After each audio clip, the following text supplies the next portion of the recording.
చంద్రబాబు నాయుడు గారు అనే వ్యక్తికి మేము ప్రతిపక్ష హోదా ఇచ్చాం. చంద్రబాబు నాయుడు అనే వ్యక్తిని మేము ప్రతిపక్ష హోదా ఇచ్చినాం. ఎక్కడ రూలింగ్ లేదు, ఎక్కడ దెర్ ఇస్ నో రూల్. నీకు ఇంతమంది శాసనసభ్యులు నీకు ఉండాలి, ఉంటేనే నీకు ప్రతిపక్ష హోదా ఉంటుంది అని ఎక్కడ రూలింగ్ లేదు. ఇన్ఫ్యాక్ట్ ఢిల్లీ అసెంబ్లీలో బీజేపీకి 3 అసెంబ్లీ స్థానాలు గతంలో. ఆప్ బీజేపీకి ప్రతిపక్ష హోదా ఇచ్చింది. మరి 79 స్థానాల బీజేపీ అక్కడ ఉన్న టోటల్ స్థానాలు ఢిల్లీలో 80 స్థానాలకు 77 స్థానాలు ఆప్ వచ్చి సంథింగ్ లైక్ దట్. బీజేపీకి 3 స్థానాలు ఉన్న ప్రతిపక్ష హోదా ఇచ్చినారు. సిమిలర్లీ మేము కూడా తెలుగుదేశం పార్టీకి కూడా 5 మంది శాసనసభ్యులు తెలుగుదేశం పార్టీ నుంచి పక్కన కూర్చుంటామన్నారు. మా వాళ్ళు అయితే ఇంకా లాగేసినామనంటే ఇంకా 10 మంది లాగుతామన్నారు. వద్దు లాగాకండి నేనే చెప్పాను, కానీ ప్రతిపక్ష హోదా నేనే ఇచ్చి ఇదే చంద్రబాబు నాయుడు చెప్పినా, నువ్వు మాట్లాడు స్వామి, ఎంతసేపు మాట్లాడతావు నువ్వు మాట్లాడు, నేను వింటాను, నేను విని నీకు సమాధానం చెప్తాను, నువ్వు మాట్లాడాలనేదే నా కోరిక, నువ్వేం అడుగుతావో అడుగు స్వామి అని చెప్పి నేను చెప్పిన అసెంబ్లీలో. కావాలంటే నా స్పీచ్లు వినండి, అసెంబ్లీలో అన్న మాటలు. ఆయనకు నాకు మధ్య తేడా అది. ఏదైనా కానీ అసెంబ్లీ అనేది ఎందుకు జరుపుతూ ఉన్నాం? ఈరోజు అది అసెంబ్లీలో ఉన్న పార్టీలు ఏవి? అధికార పార్టీలు, ప్రతిపక్ష పార్టీ మాదొక్కటే ఉంది. వేరే పార్టీలు ఎక్కడున్నాయి చెప్పండి? ఉన్నాయా ఎవరన్నా? మన ప్రతిపక్ష పార్టీ అనేది ఎవరికి ఇస్తారు? మాకు ఇవ్వకపోతే ఎవరికి ఇస్తారు చెప్పు? ఉన్న వాళ్ళందరూ మంత్రివర్గంలో మంత్రివర్గ సభ్యులుగా మీరే ఉండరు, మీరే గవర్నమెంట్లో ఉండరు, అంతా మీరే రూలింగ్లో ఉండరు.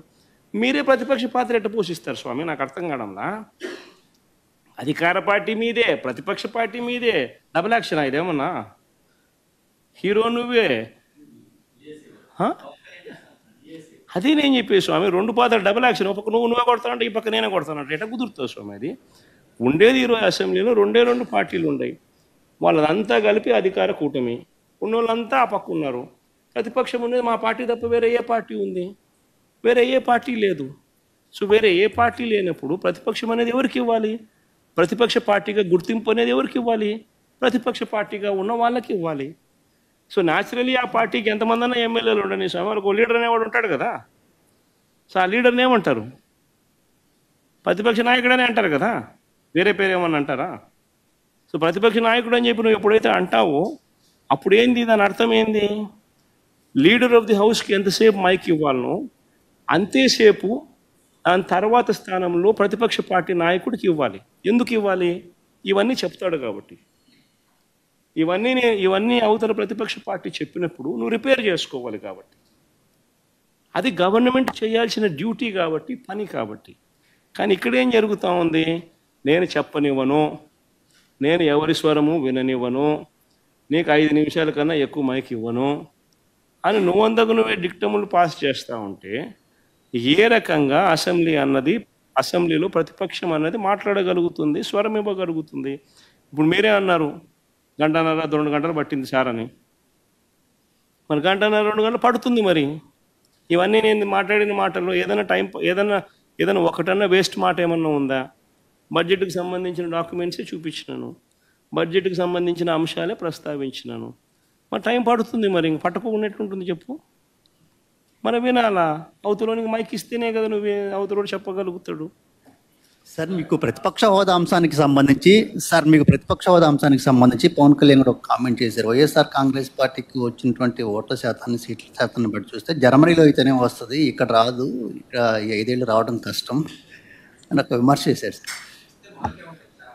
ఆ మనిషి కార్పొరేటర్కి ఎక్కువ, ఎమ్మెల్యేకి తక్కువ.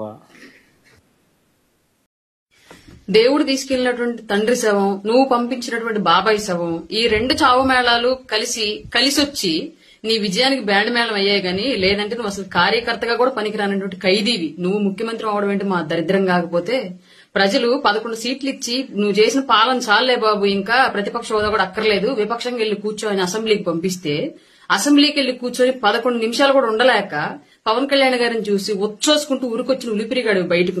నువ్వు కూడా పవన్ కళ్యాణ్ గారిని మాట్లాడవేనా? 11 సంవత్సరాల పాటు అధికారం అంటే ఏంటో తెలియకపోయినప్పటికీ కూడా పోరాడి నీ ప్రభుత్వానికి తొడగొట్టి నిలబెట్టుకుని పార్టీని ఇవాళ రాష్ట్ర ప్రభుత్వం యొక్క గెలుపుతో పాటు కేంద్ర ప్రభుత్వంలో కూడా ప్రాతినిధ్యం వహించినటువంటి వ్యక్తి పవన్ కళ్యాణ్ గారు. అట్లాంటి వ్యక్తి నువ్వు మాట్లాడడం, వైఎస్ఆర్ అనే పేరు నీ పేరుకు ముందు, నీ పార్టీ పేరుకు ముందు లేకపోతే పెంటకుప్ప మీద ఏగలేగదు నిన్ను చూసి. నువ్వు కూడా మాట్లాడటం బా చండాలంగా. ఇక రాజకీయాలకు పనికిరావు గానీ సర్దుకో సల్లగా కేసుల వారం తెలుసుకుని ఆస్తుల సెటిల్మెంట్లు చూసుకొని ఇంకా చెల్లి తల్లి కూడా ఉమ్మెత్తేస్తున్నారు. ఇక నీకెందుకు? ఇంతకుముందు ఆంధ్రప్రదేశ్ రాజకీయాల్లో కేఏ పాల్ గారు ప్రెస్ మీట్ పెడితే జోక్ ఏముండిద్దని చెప్పి చూసేవాళ్ళు. ఇవాళ ఆయన చూడట్లా, ఆయన మరిపించి జోకర్ ట్రోలర్ నువ్వు అయ్యావు ఆంధ్రప్రదేశ్ లో. నువ్వు ప్రెస్ మీట్ పెడితేనే మేమర్స్ వచ్చేస్తున్నారు ఏం మాట్లాడాడు అని చెప్పేసి. అట్లాంటి సిచ్యువేషన్ అయిపోయింది నీది. నువ్వు పెద్ద నాయకుడివి, కర్మగాలి. ఆంధ్రప్రదేశ్ దరిద్రం కొద్ది ఏదో ఒక్కసారి ముఖ్యమంత్రి అయినంత మాత్రం నువ్వు పెద్ద దేశకి నేతలాగా నువ్వు ఫీల్ అయిపోయి మాట్లాడడం మేమందరం వెర్రపప్పలాగా వింటాం. మా కర్మ.